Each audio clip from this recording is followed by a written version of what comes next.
Hello guys, welcome back to my channel. Pro Kabaddi season 11లో అంటే ఈ సీజన్లో మన Telugu Titans team Haryana Steelers టీంని మొదటి మ్యాచ్లో ఏ విధంగా అయితే ఓడించిందో అదేవిధంగా హర్యానా స్టీలర్స్ టీం మన తెలుగు టైటన్స్ టీం మీద రివెంజ్ తీర్చుకుంది. ఈ సీజన్లో ఈ రెండు టీంల మధ్య జరిగిన మొదటి మ్యాచ్లో హర్యానా స్టీలర్స్ టీం 27 పాయింట్లు, మన తెలుగు టైటన్స్ టీం 49 పాయింట్లు, దాదాపుగా 22 పాయింట్ల తేడాతో మన Telugu Titans team Haryana Steelers team మీద విజయం సాధించింది. అండ్ ఈ సీజన్లో ఈ రెండు టీంల మధ్య జరిగిన రెండో మ్యాచ్ ఏదైతే ఉందో ఆ మ్యాచ్లో మన తెలుగు టైటన్స్ టీం 25 పాయింట్లు, హర్యానా స్టీలర్స్ టీం 46 పాయింట్లు. ఈ మ్యాచ్లో అయితే మన తెలుగు టైటన్స్ టీం మీద హర్యానా స్టీలర్స్ టీం రివెంజ్ అయితే పూర్తిగా తీర్చుకున్నారు. దాదాపుగా ఈ మ్యాచ్లో హర్యానా స్టీలర్స్ టీం 21 పాయింట్ల తేడాతో విజయం సాధించింది. ఈ మ్యాచ్ చూశాక నాకేమనిపించిందంటే మన తెలుగు టైటన్స్ టీంలో పవన్ కుమార్ శరత్ కనుక ఈ మ్యాచ్లో ఉంటే తప్పకుండా మన తెలుగు టైటన్స్ టీంని గెలిపించి ఉండేవాడేమో అనిపించింది. ఈ మ్యాచ్లో మన తెలుగు టైటన్స్ రైడర్స్ మటుకు దాదాపుగా ఫెయిల్ అయ్యారు. ఈ మ్యాచ్లో అయితే మన తెలుగు టైటన్స్ టీంలో పవన్ కుమార్ శరత్ లేనటువంటి లోటు అయితే పూర్తిగా కనబడింది. ఈ మ్యాచ్ చూసిన ప్రతి ఒక్కరు కూడా అదే అనిపించి ఉంటుందని అనుకుంటున్నాను. ఇప్పుడైతే నేను ఈ వీడియోలో పవన్ కుమార్ శరత్ యొక్క ఇంజరీ అప్డేట్ ఎలా ఉంది అండ్ మన తెలుగు టైటన్స్ టీంని గెలిపించడానికి పవన్ కుమార్ శరత్ తిరిగి టీంలోకి ఎప్పుడు వస్తాడనేది నేను ఈ వీడియోలో క్లియర్గా చెప్తాను. అందుకంటే ముందుగా లాస్ట్ మ్యాచ్లో మన Telugu Titans team Haryana Steelers టీంలో తలపడినప్పుడు ఇరు జట్ల లెక్క రైడర్స్ అండ్ డిఫెండర్స్ ఎన్ని పాయింట్లు సాధించారు అండ్ ఈ మ్యాచ్ తర్వాత పాయింట్స్ టేబుల్లో ఏ టీమ్స్ ఏ పొజిషన్స్లో ఉన్నాయనేది ఇప్పుడు మనం తెలుసుకుందాం. అండ్ లాస్ట్లో పవన్ కుమార్ శరత్ తిరిగి టీంలోకి ఎప్పుడు వస్తాడనేది చెప్తాను. ముందుగా మన తెలుగు టైటన్స్ రేటింగ్ విషయానికి వస్తే పవన్ కుమార్ శరత్ ఇంజరీ అయ్యి టీం నుంచి దూరమైనప్పటి నుంచి కెప్టెన్గా విజయ్ మాలిక్ వ్యవహరిస్తున్నాడు. ఈ మ్యాచ్లో విజయ్ మాలిక్ మొత్తం 12 రైడ్లు చేస్తే 5 రైడ్ పాయింట్లు మాత్రమే సాధించాడు. విజయ్ మాలిక్ అయితే ఈ మ్యాచ్లో అనుకున్నంతగా పర్ఫార్మెన్స్ చేయలేకపోయాడు. అండ్ సెకండ్ రైడర్ అయినటువంటి ఆశీష్ నర్వాల్ ఈ మ్యాచ్లో మొత్తం 14 రైడ్లు చేస్తే 10 టచ్ పాయింట్లు, 1 బోనస్ పాయింట్ సాధించాడు. అండ్ 2 ట్యాకిల్ పాయింట్ కూడా సాధించాడు. ఆశీష్ నర్వాల్ మొత్తం ఈ మ్యాచ్లో 13 పాయింట్లు సాధించాడు. ఆశీష్ నర్వాల్ అయితే తన పని అయితే తను చేసుకుంటూ వెళ్ళాడు. అండ్ తెలుగు టైటన్స్ యొక్క థర్డ్ రైడర్ అయినటువంటి మంజిత్ ఈ మ్యాచ్లో 1 రైడ్ పాయింట్ కూడా సాధించలేదు. ఈ మ్యాచ్ అయితే మంజిత్ పూర్తిగా ఫెయిల్ అవడం జరిగింది. ఈ మ్యాచ్లో మన తెలుగు టైటన్స్ టీం తరపున రైడింగ్ యూనిట్లో ఆశీష్ నర్వాల్ ఒక్కడే పర్వాలేదనిపించాడు. విజయ్ మాలిక్ కూడా అనుకున్నంతగా ఈ మ్యాచ్లో పర్ఫార్మెన్స్ చేయలేకపోయాడు. అండ్ తెలుగు టైటన్స్ యొక్క డిఫెన్స్ విషయానికి వస్తే రైట్ కార్నర్ డిఫెండర్ అయినటువంటి శంకర్ గడే ఈ మ్యాచ్లో 1 ట్యాకిల్ పాయింట్ కూడా సాధించలేదు. అండ్ లెఫ్ట్ కార్నర్ డిఫెండర్ అయినటువంటి అంకిత్ ఈ మ్యాచ్లో 2 ట్యాకిల్ పాయింట్ సాధించాడు. లెఫ్ట్ కవర్ డిఫెండర్ అయినటువంటి అజిత్ పవార్ ఈ మ్యాచ్లో 1 ట్యాకిల్ పాయింట్ కూడా సాధించలేదు. అండ్ రైట్ కవర్ డిఫెండర్ అయినటువంటి సాగర్ రావల్ ఈ మ్యాచ్లో 1 ట్యాకిల్ పాయింట్ సాధించాడు. అండ్ సబ్స్టిట్యూట్గా వచ్చినటువంటి ప్రఫుల్ జావరే ఈ మ్యాచ్లో 1 రైడ్ పాయింట్ సాధించాడు.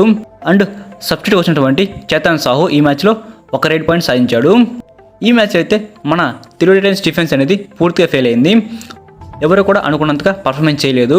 ఈ మ్యాచ్లో మన తెలుగు టైటన్స్ రైడర్స్కి డిఫెన్స్ నుంచి అనుకున్నంత సపోర్ట్ అయితే దొరకలేదు. అందువలన ఈ మ్యాచ్ అనేది హర్యానా స్టీలర్స్ చేతిలో ఓడిపోవడం జరిగింది.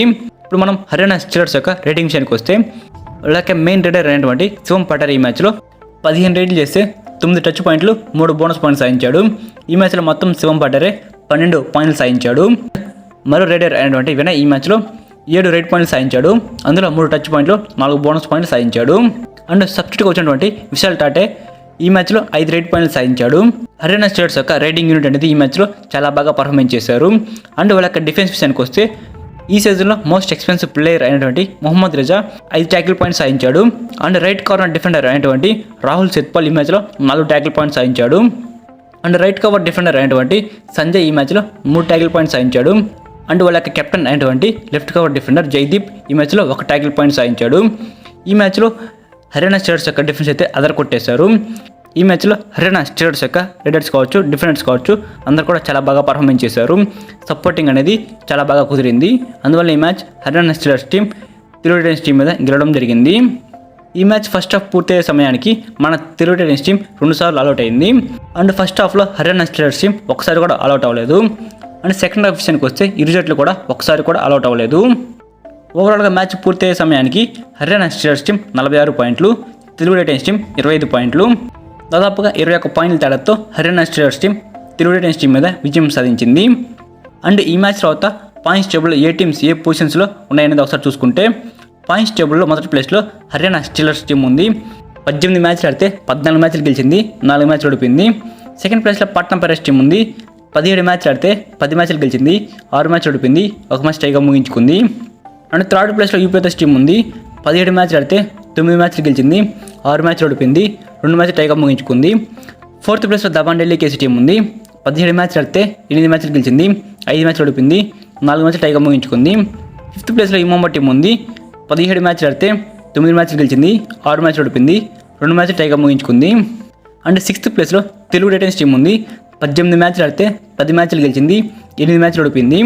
అండ్ 7th ప్లేస్లో పునేరి పల్టాస్ టీం ఉంది. 18 మ్యాచ్లు ఆడితే 7 మ్యాచ్లు గెలిచింది, 8 మ్యాచ్లు ఓడిపోయింది, 3 మ్యాచ్లు టైగా ముగించుకుంది. అండ్ 8th ప్లేస్లో జైపూర్ పింక్ ప్యాంథర్స్ టీం ఉంది. 17 మ్యాచ్లు ఆడితే 8 మ్యాచ్లు గెలిచింది, 7 మ్యాచ్లు ఓడిపోయింది, 2 మ్యాచ్లు టైగా ముగించుకుంది. అండ్ 9th ప్లేస్లో తమిళ తలవాస్ టీం ఉంది. 16 మ్యాచ్లు ఆడితే 6 మ్యాచ్లు గెలిచింది, 9 మ్యాచ్లు ఓడిపోయింది, 1 మ్యాచ్ టైగా ముగించుకుంది. అండ్ 10th ప్లేస్లో గుజరాత్ జైన్స్ టీం ఉంది. 17 మ్యాచ్లు ఆడితే 5 మ్యాచ్లు గెలిచింది, 10 మ్యాచ్లు ఓడిపోయింది, 2 మ్యాచ్లు టైగా ముగించుకుంది. అండ్ 11th ప్లేస్లో బెంగాల్ వారియర్స్ టీం ఉంది.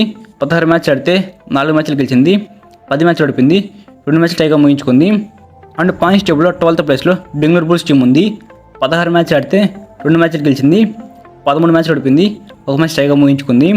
సో ఇదనమాట ఈ మ్యాచ్ తర్వాత పాయింట్స్ టేబుల్లో ఏ టీమ్స్ ఏ పొజిషన్స్లో ఉన్నాయనేది. సో పాయింట్స్ టేబుల్ అయితే మన తెలుగు టైటన్స్ టీం 6th ప్లేస్లో ఉంది. టాప్ 6లో ఏ టీమ్స్ అయితే ఉంటాయో ఆ టీమ్స్ ప్లే ఆఫ్స్కి అయితే క్వాలిఫై అవడం జరుగుతుంది. ఇలానే మన తెలుగు టైటన్స్ టీం ఇంకొంచెం ఎఫర్ట్స్ అనేవి పెట్టి మన తెలుగు టైటన్స్ టీం పర్ఫార్మెన్స్ అనేది బెటర్ ఇవ్వగలిగితే టాప్ 6లో ఉండి ప్లే ఆఫ్స్కి అయితే చేరుకుంటుంది. అండ్ పవన్ కుమార్ శరావత్ విషయానికి వస్తే ఈ సీజన్లో మన తెలుగు టైటన్స్ టీం యూపీఎస్ టీంతో ఆడుతున్నప్పుడు పవన్ కుమార్ శరావత్కి ఇంజురీ అయితే అయింది. అప్పటి నుంచి పవన్ కుమార్ శరావత్ టీంకి అయితే దూరంగా ఉన్నాడు. మన తెలుగు టైటన్స్ టీం మేనేజ్మెంట్ ఇచ్చిన ఇన్ఫర్మేషన్ ప్రకారం అయితే పవన్ కుమార్ శరావత్కి కొన్ని రోజులు రెస్ట్ అనేది అవసరం అంట. ప్లే ఆఫ్ సమయానికైతే పవన్ కుమార్ శరావత్ తిరిగి టీంలోకి వచ్చే అవకాశం అయితే ఉందని చెప్పడం జరిగింది. అంటే పవన్ కుమార్ శరావత్ ప్లే ఆఫ్ సమయానికి ఇంజురీ నుంచి పూర్తిగా కోలుకుంటాడంట. ప్లే ఆఫ్స్కి అయితే పవన్ కుమార్ శరావత్ ఉండే అవకాశం ఉంది. ప్లే ఆఫ్స్లో అయితే ఖచ్చితంగా మనం పవన్ కుమార్ శరావత్ని అయితే టీంలో చూడబోతున్నాము.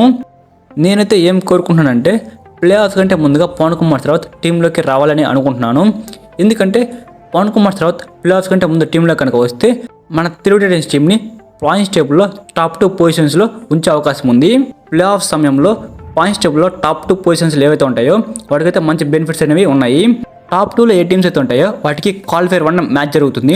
ఆ క్వాలిఫైర్ 1లో ఏ టీం అయితే గెలుస్తుందో ఆ టీం నేరుగా ఫైనల్స్కి చేరుకుంటుంది. ఓడిపోయిన టీంకి ఇంకొక ఆపర్చునిటీ అయితే ఉంటుంది. ఈ అవకాశాన్ని అయితే మన తెలుగు టైటన్స్ టీం యూజ్ చేసుకోవాలని కోరుకుంటున్నాను. టాప్ 2 పొజిషన్లోకి తెలుగు టైటన్స్ టీం చేరుకోవాలంటే ఖచ్చితంగా పవన్ కుమార్ శరావత్ ప్లే ఆఫ్స్ కంటే ముందుగా టీంలోకి రావాలి. సో ఈ విషయంపై మీరేమనుకుంటున్నారో పవన్ కుమార్ శరావత్ త్వరగా తిరిగి టీంలోకి రావాలి అనుకునే వాళ్ళు కింద కామెంట్ చేయండి పవన్ కుమార్ శరావత్ అని. సో ఇదిగా ఈ వీడియో అయితే. ఈ ఇన్ఫర్మేషన్ కనుక మీకు నచ్చినట్లయితే వీడియోకి లైక్ చేసి డైలీ ఇలానే మీరు కబడ్డీ గురించి తెలుసుకోవాలంటే మన ఛానల్ని సబ్స్క్రైబ్ చేసుకొని పక్కన ఉన్న బెల్ సింబల్ని ఆన్ పెట్టుకోండి. Thank you for watching my video. Next వీడియోలో కలుసుకుందాం. Have a nice day guys.